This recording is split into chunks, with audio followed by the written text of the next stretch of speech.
Singkat cerita, tepat ketika Cry dan juga Lucia kemarin akhirnya sudah berhasil datang tepat menuju ke dalam dojo dari masternya Luke. Maka pada halaman yang pertama ini, kita pun kini seketika langsung diperlihatkan tentang sebuah jalannya pertarungan menarik yang kebetulan sekarang sedang dilakukan oleh Luke ketika dirinya baru saja tiba di dalam dojo sesuai dengan perintah dari Cry. Di mana secara garis besar, alur cerita ini adalah alur cerita mundur. Atau semua kejadian ini kebetulan baru saja terjadi ketika Luke sudah memutuskan untuk dapat pulang menuju ke dalam dojonya. Gampangnya, cerita ini adalah cerita pertarungan sebelum Cry dan juga Lucia diminta untuk dapat segera datang oleh gurunya Luke karena ada beberapa hal yang sangat darurat. Oleh karena itu, tentu saja bagi kalian yang penasaran tentang seperti apa isi cerita pertarungan dari Luke yang akhirnya mampu membuat tubuh dari Luke dapat terluka dengan sangat parah, maka kalian bisa simak terus ya video ini sampai habis. Sederhananya, tepat ketika pada pagi hari ini Luke sudah pulang menuju ke dalam dojonya untuk dapat bisa menyerahkan hadiah ganti rugi dari Cry berupa sebuah relik pedang pemberian dari Elizabeth dengan nama relik pedang Crimson Sword. Maka di saat yang bersamaan ini, Luke pun awalnya nampak sangat kecewa. Mengingat ketika dirinya sudah sangat bersemangat untuk bisa bertemu dengan masternya, ternyata master dari Luke sekarang kebetulan sedang pergi untuk dapat datang menuju ke dalam kerajaan karena Franz di dalam video kemarin sudah diceritakan bahwa dia sedang mengadakan rapat dengan para petinggi yang ada di dalam negara Zebrudia. Alias, kejadian dari video bagian yang kedua, ketiga dan juga keempatnya kemarin masih sangat berkaitan. Ingat kan, kemarin kami sudah pernah bercerita bahwa Franz pagi-pagi sedang mengadakan rapat dengan para petinggi. Nah, rapat inilah yang sekarang sedang dihadiri oleh gurunya Luke. Jadi, gara-gara itu, ketika pada pagi hari ini Luke sudah datang menuju ke dalam dojonya, maka tidak heran jika gurunya dari Luke sekarang sedang tidak ada di tempat. Nah, menyaksikan kedatangan dari Luke tersebut, semua teman-teman dari Luke yang sekarang ada di dalam dojo, akhirnya kini seketika langsung berkumpul. Karena pada dasarnya, mereka ingin bertanya kepada Luke dan juga mereka ingin melihat benda apa yang sekarang dibawa oleh Luke. Mengingat dari kejauhan, mereka pun sekarang sudah bisa merasakan hawa kekuatan yang sangat besar dari sebuah relik pedang yang kebetulan sekarang sedang dibawa oleh Luke. Yap, sama seperti cerita kami kemarin. Relik pedang adalah relik yang sangat langka. Bahkan di dalam novelnya pun sekarang juga dijelaskan bahwa perbandingan antara relik pedang dengan relik-relik yang lainnya adalah 1:1000. Jadi, di antara 1000 relik langka yang sekarang berada di dalam gudang harta karun, biasanya hanya muncul satu buah relik pedang saja, entah itu relik pedang kuat ataupun relik pedang yang lemah. Gara-gara langkanya relik pedang ini, maka satu-satunya negara yang sekarang memiliki jumlah relik pedang paling banyak adalah negara Zebrudia. Mengingat di negara ini terdapat banyak sekali gudang harta karun level tinggi. Selain itu, sebagian relik pedang yang ada di dalam negara Zebrudia semuanya adalah relik pedang milik Cry. Karena di dalam gudang tempat penyimpanan reliknya, Cry memiliki 75% jumlah total relik pedang yang sekarang sudah dia koleksi. Gampangnya, jika di dalam negara Zebrudia terdapat 100 buah relik pedang, maka 75-nya adalah relik pedang milik Cry. Sedangkan 15-nya adalah relik pedang yang dijual di dalam toko Martis. Lalu 10 sisanya tersebar dan juga digunakan oleh para hunter. Selain itu, relik-relik pedang ini hanya boleh digunakan oleh para pemburu harta karun saja. Jadi jika orang itu bukanlah seorang hunter, maka mereka pun hanya diperbolehkan untuk dapat bisa menggunakan relik pedang tiruan atau lebih dikenal dengan sebutan pedang artifisial buatan. Hal itulah yang membuat tidak ada satupun kenaik di dalam negara Zebrudia yang sekarang bisa menggunakan relik pedang dan juga diperbolehkan untuk bisa menggunakannya. Bahkan, Franz yang merupakan ketua sekaligus kenaik nomor 1 dari kelompok militer negara Zebrudia, dia pun saat ini sama sekali tidak diperbolehkan untuk dapat menggunakan relik pedang. Intinya, orang yang membawa relik pedang pasti akan menjadi pusat perhatian. Karena pada dasarnya, sebuah relik pedang adalah sesuatu yang sangat langka. Hal tersebutlah yang menjadikan alasan kenapa ratusan orang yang sekarang ada di dalam dojo ini kini seketika langsung berkumpul mirip seperti lalat tepat di sekitar tubuh dari Luke. Karena bagi mereka bisa melihat secara dekat penampakan sebuah relik pedang yang sekarang sudah dibawa oleh Luke adalah sesuatu yang hampir jarang bisa terjadi.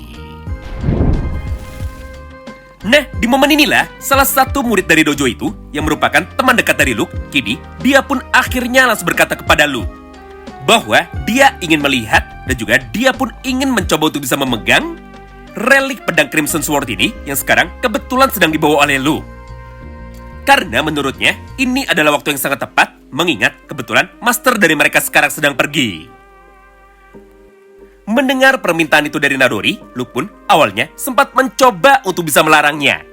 Karena tadi malam, Cray pun sebenarnya sudah berkata kepadanya bahwa ini adalah relik yang sangat langka dan juga ini adalah relik yang sangat berbahaya. Jadi, Cray pun sebenarnya sudah melarang Luke untuk bisa menggunakannya. Tapi masalahnya, walaupun Luke adalah seorang pendekar pedang yang sangat kuat, namun otak dari Luke memang agak sedikit error. Jadi, karena Cray semalam hanya bilang bahwa Luke tidak boleh menggunakannya, maka artinya, menurut Luke, pedang itu boleh digunakan oleh orang lain. Apalagi relik itu sekarang mananya masih belum diisi. Jadi menurut Luke, jika teman-temannya sekarang meminta untuk dapat bisa menggunakannya sebentar, maka sudah jelas hal itu pasti sama sekali tidak akan berbahaya. Nah, untuk bisa semakin meyakinkan Luke supaya dirinya mau meminjamkan relik itu sebentar, maka Nadori pun kini langsung berkata lagi kepada Luke bahwa sebelum relik pedang itu bisa diserahkan kepada Master, maka dia pun ingin mengecek lebih dulu apakah relik itu adalah relik yang memiliki kekuatan kutukan, serta apakah relik itu adalah relik yang sangat berbahaya. Karena jika sampai Master diberikan relik yang isinya adalah kutukan, maka Master pun pasti akan langsung marah kepadamu lagi. Mendengar semua ucapan dari Nadori itu, Luke pun akhirnya langsung menjadi setuju. Hingga pada akhir percakapan mereka, Luke pun kini segera membuka sarung pedang dari relik Crimson Sword itu. Lalu, Luke pun kini segera menyerahkan kepada Nadori untuk bisa segera dia coba. Mulai dari sinilah, sebuah kehancuran besar kini akhirnya seketika langsung terjadi tepat di hadapan kita semua. Di mana pada momen tersebut, atau tepatnya ketika Nadori sudah memegang relik pedang kutukan Crimson Sword, maka di saat yang bersamaan, mata dari Nadori kini seketika langsung berubah menjadi seperti monster dengan aura tubuh berwarna hitam. Lalu setelah itu, Nadori pun perlahan-lahan kini mulai kehilangan kesadarannya. Hingga tepat ketika Luke sudah mulai mendekat untuk bisa mengecek bagaimana keadaan dari Nadori, maka tanpa menunggu lama, Nadori pun kini segera mencoba untuk dapat bisa menebas tubuh dari Luke dengan menggunakan kekuatan pedangnya dalam gerakan yang sangat mendadak. Akibatnya, badan dari Luke kini otomatis langsung menjadi terluka. Serta baunya pun sekarang juga langsung menjadi robek. Akibat terkena teknik tebasan dari pedang kutukannya itu dari jarak yang sangat dekat. Menyaksikan hal tersebut di depan matanya, semua orang yang sekarang sedang berkumpul otomatis kini langsung menjadi menjauh. Karena pada dasarnya mereka sama sekali tidak menyangka bahwa tubuh dari teman mereka, yaitu tubuh dari Nadori, kini malah berhasil dikendalikan oleh sebuah kutukan yang sekarang terdapat di dalam pedang Crimson Sword. Berdasarkan hal itulah, Luke pun kini langsung mengeluarkan pedang kayunya. Serta mulai dari sana, Luke pun kini segera bergerak untuk dapat bisa bertarung melawan Nadori dengan niat untuk bisa mengalahkannya. Nah, menarik ya, jalannya pertarungan dari mereka berdua ternyata berakhir dalam waktu yang sangat singkat. Karena ketika Luke sudah mulai memutuskan untuk dapat bisa bertarung dengan menggunakan pedangnya juga, maka dengan satu kali teknik tebasan pedangnya itu, Luke pun akhirnya kini berhasil untuk dapat bisa mengalahkan Nadori. Dengan cara memotong tangan dari Nadori, hingga tangan dan juga pedangnya kini seketika langsung menjadi terjatuh ke tanah. Gara-gara itulah, Nadori pun sekarang langsung menjadi sadar bahwa dia telah dirasuki oleh sebuah roh kutukan yang tersimpan tepat di dalam pedang itu. Namun sepertinya, walaupun untuk sekarang Nadori sudah berhasil dikalahkan, tapi faktanya pedang kutukan itu saat ini masih belum mau berhenti.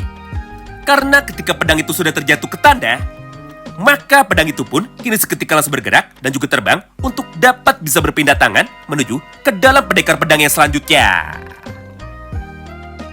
Mulai dari sanalah sebuah jalannya pertarungan panjang antara Luke melawan para pendekar pedang lainnya yang sekarang kebetulan sedang berkumpul di dalam dojo ini, kini akhirnya seketika langsung dimulai. Di mana di dalam praktiknya, kejadian pertarungan yang sama mirip seperti pertarungan melawan Nadori kini segera dilakukan oleh Luke. Simpelnya, kejadian pertarungan dari Luke ini terus terjadi secara berulang-ulang. Di mana ketika Luke sudah berhasil mengalahkan para lawannya yang saat itu sudah dikuasai oleh kekuatan dari pedang kutukan, maka di saat yang bersamaan itulah pedang kutukan ini akan berpindah tangan lagi menuju kepada pendekar pedang yang lainnya. Sampai Luke pun kini harus bertarung melawan hampir 1.000 orang murid yang ada di dalam dojo itu, tanpa sempat beristirahat sama sekali dan juga tanpa mendapatkan perawatan dari teman-temannya yang lain. Sehingga gara-gara itu, tubuh dari Luke sekarang sampai terlihat mirip seperti tubuh dari Zoro, di mana semua bagian tubuhnya itu sudah dipenuhi dengan luka tebasan dan juga tubuh dari Luke sekarang sudah kehilangan banyak sekali darah. Beruntungnya, tepat setelah beberapa jam berlalu, Luke pun kini akhirnya berhasil untuk dapat mengembalikan pedang kutukan itu menuju ke dalam sarung pedangnya lagi. Sehingga kekuatan dari kutukan itu sekarang akhirnya berhasil dihentikan walaupun hanya untuk sementara waktu. Di momen inilah semua teman-teman dari Luke sekarang akhirnya langsung merasa sangat bersalah. Karena gara-gara penasarannya tentang kekuatan dari pedang kutukan yang tadi sedang dibawa oleh Luke, maka mereka semua pun justru malah berhasil dikuasai oleh pedang kutukan. Serta mereka semua pun sekarang malah menjadi mengamuk sampai menghancurkan dojo tempat latihan mereka. Berdasarkan semua kesalahannya itu, mereka pun akhirnya sekarang langsung berkata bahwa mereka sudah siap untuk dapat melakukan hukuman harakiri, yaitu sebuah hukuman bunuh diri dengan cara merobek perut mereka masing-masing, karena faktanya perbuatan dari mereka sekarang sudah kelewat batas. Namun sepertinya respon yang sangatlah berbanding terbalik sekarang justru malah dapat kita lihat tepat dari sudut pandang Luke. Karena pada momen ini, Luke pun justru malah menjadi tersenyum dengan sangat senang sambil berkata seperti ini kepada teman-temannya. Haha, kalian tidak perlu khawatir. Luka di tubuh kalian dan juga luka di tubuhku sekarang sama sekali tidak ada apa-apanya. Karena jika Antem Smart sekarang bisa datang tepat waktu, atau jika aku bisa memanggil Antem Smart ke sini, maka kita pun pasti akan langsung bisa disembuhkan dengan menggunakan kekuatan sihirnya. Lagi pula, aku sekarang menjadi sangat terhibur dengan pertarungan dari kita. Karena sepertinya ini adalah Thousand Trial, atau ini adalah ujian 1000 cobaan dari Cry yang sekarang telah diberikan kepadaku. Mengingat kebetulan kemarin malam aku sudah bilang kepadanya bahwa aku sudah sangat bosan untuk bisa bertarung melawan para naga. Tidak kusangka sekarang Cry malah mengabulkan semua permintaanku semalam. Hingga aku pun jadi bisa bertarung melawan 1000 orang pendekar pedang yang saat ini tubuhnya sudah dikuasai oleh relik dari pedang kutukan. Yap, tentu saja kata-kata dari Luke barusan adalah kalimat salah paham. Karena menurut sudut pandang dari Luke, ini adalah ujian 1000 cobaan dari Cry. Sehingga Luke pun malah menjadi sangat senang walaupun tubuhnya sekarang sudah terluka dengan sangat parah. Nah, mulai dari sanalah ceritanya pun kini mulai berpindah lagi menuju kepada masa sekarang. Di mana tepat ketika pertarungan dari Luke sekarang semuanya sudah selesai, dan juga dojo tempat tinggal dari gurunya ini sekarang sudah hancur semuanya. Maka Cry dan juga Lucia pun kini akhirnya berhasil tiba tepat di depan pintu gerbang dari dojo ini. Di momen tersebutlah Cry pun kini segera berjalan mendekat sambil berkata seperti ini kepada Luke. Hah, Luke, apa yang kau lakukan? Kenapa dirimu malah menyerang teman-temanmu? Dan juga kenapa dirimu malah menghancurkan tempat dari gurumu ini? Mendengar pertanyaan itu dari Cry, Luke pun sekarang kembali tersenyum. Namun belum sempat Luke menjawabnya, semua teman-temannya kini malah langsung membantu Luke dengan cara berkata seperti ini kepada Cry. Cry, jangan marah kepada Luke. Ini bukanlah perbuatan dari Luke, tapi ini adalah perbuatan dari kami.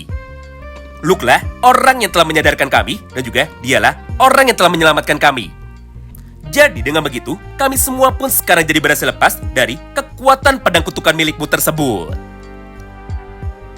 Menyaksikan respon dan juga jawaban dari teman-temannya Luke itu, Cry pun akhirnya langsung menjadi sadar bahwa semua kehancuran ini sekarang bisa terjadi ternyata gara-gara relik yang kemarin sudah diberikan kepada Luke.